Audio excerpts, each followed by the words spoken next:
Halo Sobat Hebat, awal tahun 2026 menjadi momentum terbaik bagi Universitas Airlangga untuk terus melangkah maju. Dari ruang-ruang akademik hingga pengabdian masyarakat, UNAIR terus menghadirkan inisiatif, capaian, dan prestasi yang patut kita simak bersama. Pekan ini, komitmen tersebut tercermin melalui upaya UNAIR dalam mempersiapkan generasi calon mahasiswa, kolaborasi lintas disiplin jenjang pasca sarjana, hingga layanan unggulan terbaru di fasilitas kesehatan. Di saat yang sama, mahasiswa UNAIR juga turut bergerak, berbagi, dan berdampak bagi masyarakat. Dan melalui Weekly On Cam, kami akan merangkum seluruh berita tersebut untuk Sobat Hebat. Bareng aku, Rivaldi Sihite dari Fakultas Sains dan Teknologi. Inilah prestasi dan capaian Universitas Airlangga selama 1 minggu ke belakang. Berita pertama. Rektor resmi buka AEE, wadahi calon mahasiswa, siapkan strategi masuk kampus impian. Sorak antusias ribuan pelajar memenuhi area penyelenggaraan Airlangga Education Expo AEE pada Jumat 23 Januari 2026 di Airlangga Convention Center ACC Kampus Mercy. Pembukaan AEE berlangsung secara resmi oleh Rektor Profesor Dr. Muhammad Madian, SE, MSI, MPhil, beserta jajaran pimpinan UNAIR lainnya. Di hadapan calon kesatria Airlangga dari berbagai daerah, Rektor UNAIR, Profesor Dr. Muhammad Madian, SE, MSI, MPhil, menyampaikan bahwa AEE hadir sebagai ruang strategis bagi siswa untuk memahami dunia perguruan tinggi secara terencana. Lebih lanjut, Prof. Madian menjelaskan bahwa AEE berfungsi sebagai ruang strategis bagi calon mahasiswa untuk memahami pilihan dan peluang masuk perguruan tinggi negeri. Ia menekankan bahwa memilih perguruan tinggi tidak dapat bergantung pada faktor keberuntungan, sehingga perlu persiapan yang matang. Guru besar FEB itu juga menegaskan bahwa UNAIR menyediakan kesempatan khusus berupa Golden Ticket. Pembukaan Golden Ticket akan berlangsung pada 5 hingga 18 Februari 2026 dan tidak termasuk dalam kuota 20% jalur SNBP. Berita kedua. Kukuhkan mahasiswa baru pasca sarjana. Rektor tekankan pentingnya kolaborasi lintas ilmu.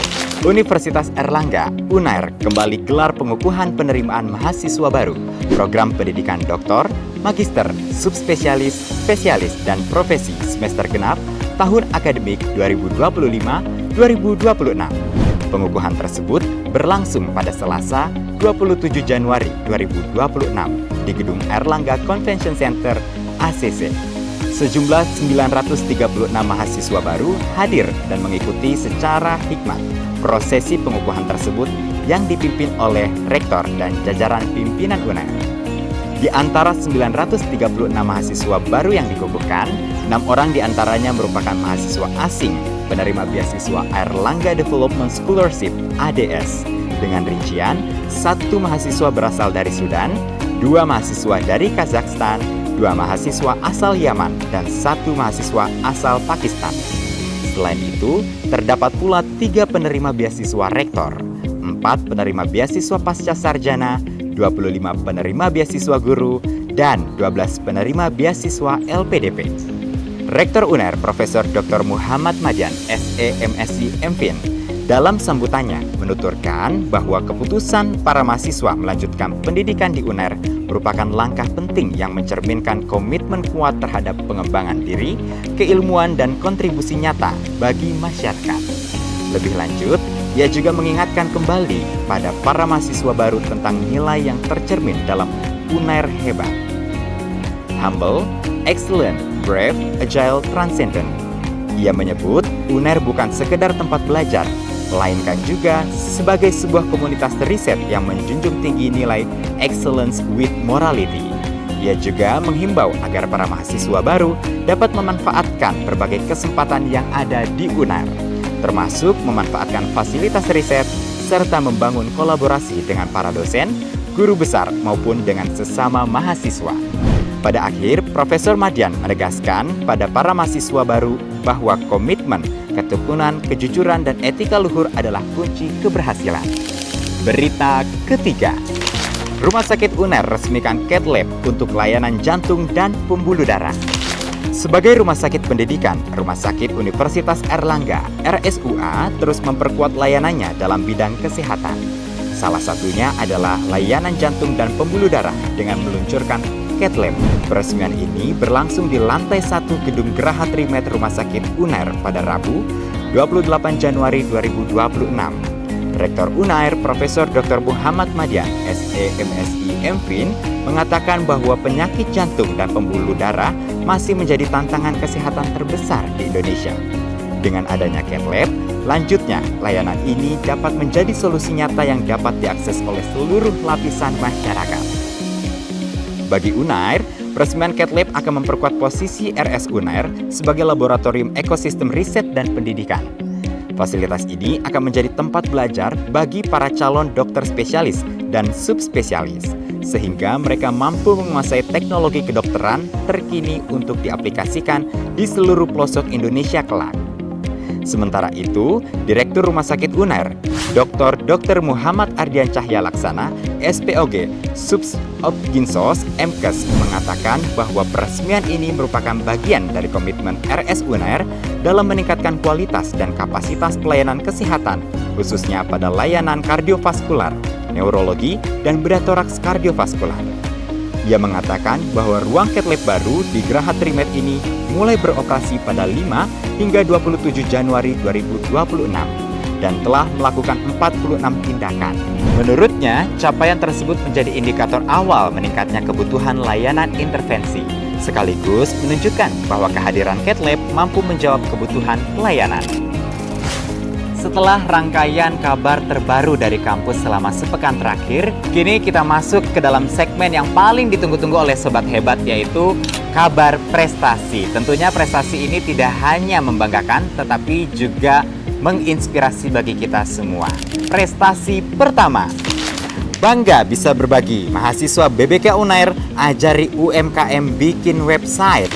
Belajar bersama komunitas menjadi wadah nyata bagi mahasiswa untuk mengaplikasikan disiplin ilmu yang diperoleh selama perkuliahan. Tinggal dan hidup berdampingan dengan masyarakat selama beberapa minggu memberikan pengalaman berharga, sekaligus membuka ruang kontribusi langsung bagi pembangunan desa. Hal tersebut dirasakan oleh Hafid Aditya Wicaksana, mahasiswa program studi Ilmu Informasi dan Perpustakaan, Fakultas Ilmu Sosial dan Ilmu Politik, Universitas Airlangga. Melalui program BBK, Hafid membuktikan bahwa ilmu yang dipelajari di bangku kuliah mampu memberikan manfaat konkret, khususnya bagi pelaku usaha mikro, kecil, dan menengah di desa. Selama menjalani BBK, aktivitas Hafid tidak hanya terfokus pada program kerja. Ia dan rekan-rekannya juga berupaya mengenal desa Banjarrejo lebih dalam.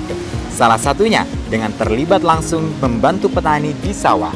Pengalaman tersebut memberinya wawasan baru mengenai proses bertani sekaligus berbagi tantangan yang dihadapi para petani. Selain sektor pertanian, Hafid juga melihat potensi kreativitas desa dalam pengelolaan sumber daya. Desa Banjarrejo memanfaatkan waduk tidak hanya sebagai sumber pengairan sawah dan ladang, tetapi juga disewakan sebagai sumber pendapatan tambahan desa.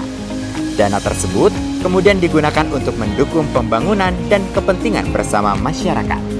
Pengalaman BBK ini menjadi bukti bahwa kolaborasi antar ilmu pengetahuan dan masyarakat dalam menciptakan desa yang berdaya. Prestasi kedua, tim BBK 7 Desa Warung Gering berdayakan masyarakat lewat Ekoprint Daunara. Pemanfaatan potensi alam lokal menjadi langkah dalam mendorong pemberdayaan masyarakat. Berangkat dari ide tersebut, tim mahasiswa belajar bersama komunitas ke-7 Universitas Airlangga menginisiasi program Ekoprint bertajuk Daunara. Program itu terlaksana sebagai upaya mengolah sumber daya alam menjadi produk kreatif bernilai ekonomi. Bertempat di Balai Desa Warung Gering, Kedung Pring, Lamongan, kegiatan terselenggara pada Kamis 22 Januari 2026 dengan melibatkan ibu-ibu PKK dan kader Posyandu. Devi Evriliana, salah satu penggagas program, menjelaskan program sasaran itu ia pilih karena perannya yang strategis dalam pemberdayaan masyarakat, khususnya di tingkat keluarga. Melalui pelatihan Ekoprint, Devi berharap ibu-ibu PKK bisa melihat peluang ekonomi dari produk kreatif. Lebih lanjut, Devi mengungkap bahwa Desa Warung Gering memiliki potensi sumber daya alam yang melimpah. Menurutnya, sebagian besar masyarakat desa yang bekerja di dalam bidang pertanian menjadi alasan kuat untuk menghadirkan program yang berbasis potensi lokal. Selama kegiatan, Devi mencontohkan cara memanfaatkan daun dan bunga di sekitar lingkungan sebagai bahan baku pembuatan motif alami pada kain tanpa bahan kimia. Oke Sobat Hebat, Weekly On Cam edisi kali ini selesai sampai di sini. Kabar selengkapnya bisa kalian baca melalui website resmi Universitas Airlangga di www.unair.ac.id/news. Terus ikuti kabar terbaru dari kampus, jangan sampai ada berita yang terlewat. Aku, Aldi, pamit undur diri. Terima kasih atas perhatian Sobat Hebat dan sampai jumpa di Weekly On Cam edisi berikutnya. Jaga kesehatan, tetap semangat, tetap produktif, dan pastinya salam Unair Hebat.